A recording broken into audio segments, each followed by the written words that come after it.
प्यारे दोस्तों, अजमेर में उस वक्त एक मंदिर था जो अजमेर का सबसे बड़ा मंदिर था और सिर्फ राजाओं और रानियों की इबादत के लिए मखसूस था। मंदिर के साथ ही एक तालाब था जिसका नाम अना सागर था।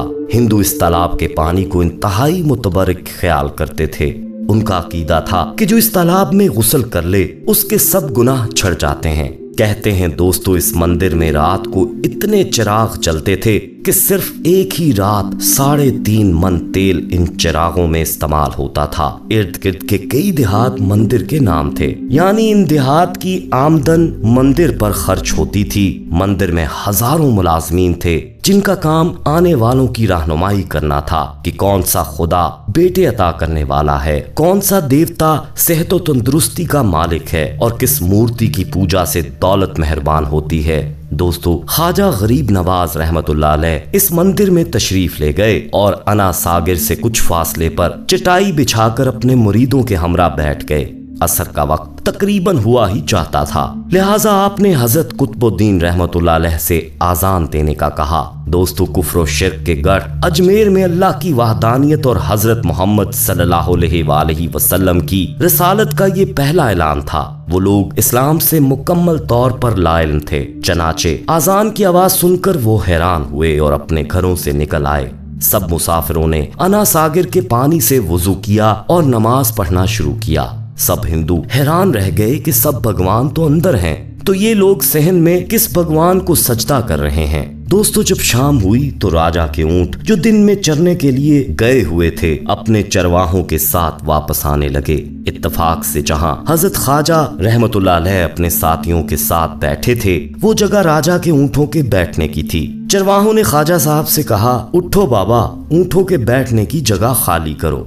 आप रहमतुल्लाह अलैह ने फरमाया, इतना मैदान पड़ा है, ऊंट तो कहीं भी बैठ जाएंगे, क्यों मुसाफिरों को तंग करते हो। दोस्तों, वो ना माने और मुसलसल इसरार करते रहे कि ऊंट इसी जगह बैठेंगे। आखिर उन्होंने बहुत बदतमीजी से कहा, ये राजा के ऊंटों के बैठने की जगह है और इधर राजा के ऊंट ही बैठेंगे, तुम लोग कहीं और डेरा लगाओ। दोस्तों, आखिर आप रहमतुल्लाह अलैह ने उठते हुए हजरत कुतुब से फरमाया, उठो कुतुबुद्दीन, ये कह रहे हैं कि ये ऊंटों के बैठने की जगह है, तो चलो अब यहाँ ऊंट ही बैठे रहें। दोस्तों, ये कहकर आप रहमतुल्लाह अलैह अपने साथियों समेत वहां से उठ गए। अगली सुबह जब ऊंटों को चरवाने के लिए ले जाने का वक्त आया और चरवाहों ने ऊंटों को उठाना चाहा, तो उन्हें पता चला कि ऊंट उठने के काबिल नहीं हैं। उन्होंने ऊंटों को मार मार कर जबरदस्ती उठाना चाहा, लेकिन वो बैठे ही रहे। चरवाहे परेशान हो गए कि जो ऊंट उनके एक इशारे पर उठ खड़े होते थे, आज क्यों नहीं उठ रहे। दोस्तों, आखिर उन्हें याद आया कि कल इस मुसाफिर फकीर ने कहा था कि चलो अब यहाँ ऊंट ही बैठे रहें। लोग इकट्ठा होना शुरू हो गए। कोई कह रहा था कि फकीर कोई कामिल जादूगर है और किसी का ख्याल था कि वो कोई भगवान का अवतार है। बात राजा पृथ्वीनाथ तक पहुंच गई कि एक मुसाफिर फकीर ने राजे के ऊंटों पर जादू कर दिया है। राजा ने हजरत मोइनुद्दीन रहमतुल्लाह अलैह को पैगाम भेजा कि तुम कैसे फकीर हो जो बेज़बानों को बांध रखा है, ये बेचारे भूख प्यास से मर जाएंगे, इसलिए मेहरबानी करके अपना जादू वापस ले लो। आप रहमतुल्लाह अलैह ने फरमाया, हम मुसलमान हैं और मुसलमान बद्दुआ नहीं करते, ना ही जादू। जाओ, जिसके हुक्म से ये बैठे थे उसी के हुक्म से उठ खड़े होंगे। दोस्तों, अब जो जाकर उठाया तो ऊंट पहली बार ही उठ खड़े हुए। हिंदुओं की दिलचस्पी इन मुसाफिरों में बढ़ने लगी।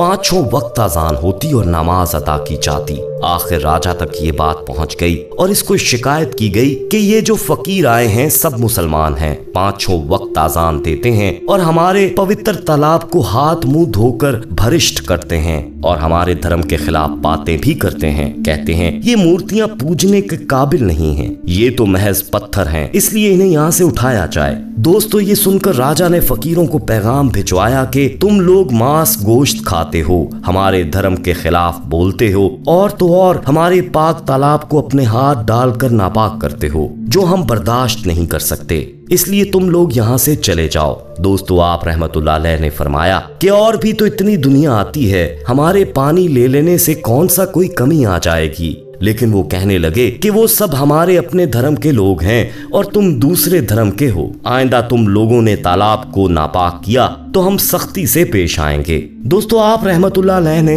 हजरत कुतुबुद्दीन बख्तियार रहमतुल्लाह अलैह से फरमाया, कुतुबुद्दीन शायद ये लोग आइंदा हमारे पानी लेने पर कोई फसाद बर्पा करें, जाओ एक मशकीज़ा पानी ले आओ ताकि जरूरत के वक्त कुछ पानी तो मौजूद हो। लिहाजा दोस्तों हजरत कुतुबुद्दीन रहमतुल्लाह अलैह ने उनसे फरमाया, चलो हम मशकीज़ा भर लेते हैं। वो इस शर्त पर मान गए कि तुम्हारा जिस्म पानी से ना छुए। हजरत कुतुबुद्दीन रहमतुल्लाह अलैह तालाब की सीढ़ियों पर जा बैठे और मशकीज़ा पानी में डुबो दिया। जब वो भर गया तो हजरत कुतुबुद्दीन रहमतुल्लाह अलैह ने वो मशकीज़ा ऊपर खींचा, लेकिन जूं ही मशकीज़ा दोस्तों पानी से बाहर आया, अना सागर का सारा पानी खुश्क हो गया और झील की तह में खुश्क रेत उड़ने लगी। गोया सारा अना सागर मशकीज़े में बंद हो गया हो। अना सागर का खुश्क होना था कि पूरे अजमेर में कोहराम मच गया। गलियों मोहल्लों में चीखो पुकार और आहो बका शुरू हो गई। वो रो रहे थे कि हम जो गुनाहों की गठड़ियां लाते हैं और अना सागर में गुस्ल करके उनसे छुटकारा पा लेते हैं, अब हम गुनाहों का बोझ लिए किधर जाएंगे।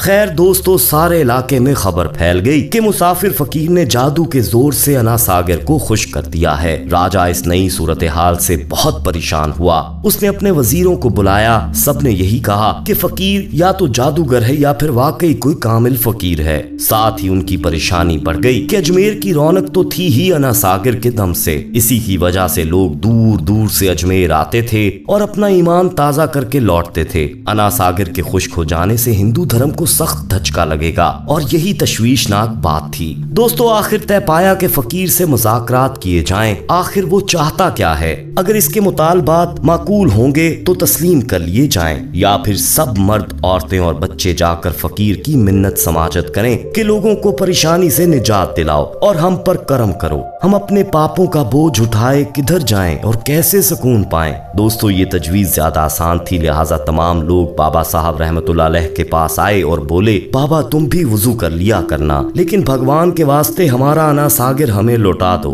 हजरत ख्वाजा गरीब नवाज रहमतुल्लाह अलैह ने हजरत कुतुब रहमतुल्लाह अलैह से फरमाया, जाओ कुतुब मशकीज़ा वापस तालाब में डाल आओ। दोस्तों जूं ही मशकीज़ा तालाब में उल्टाया गया, अना सागर किनारों तक उछल आया।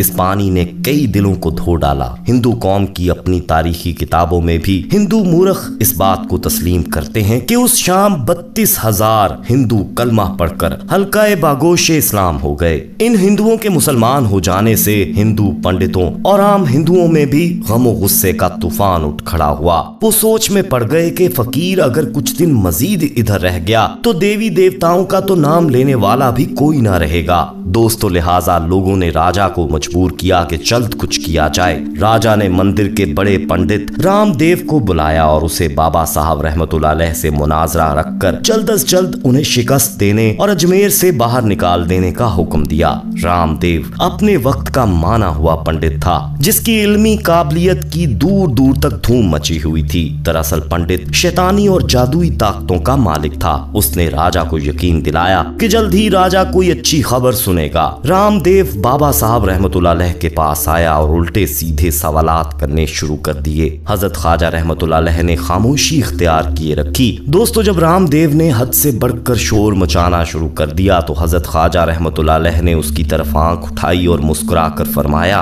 रामदेव तू शोर मचा रहा है और मैं तेरे माथे पर ईमान का नूर चमकता देख रहा हूँ।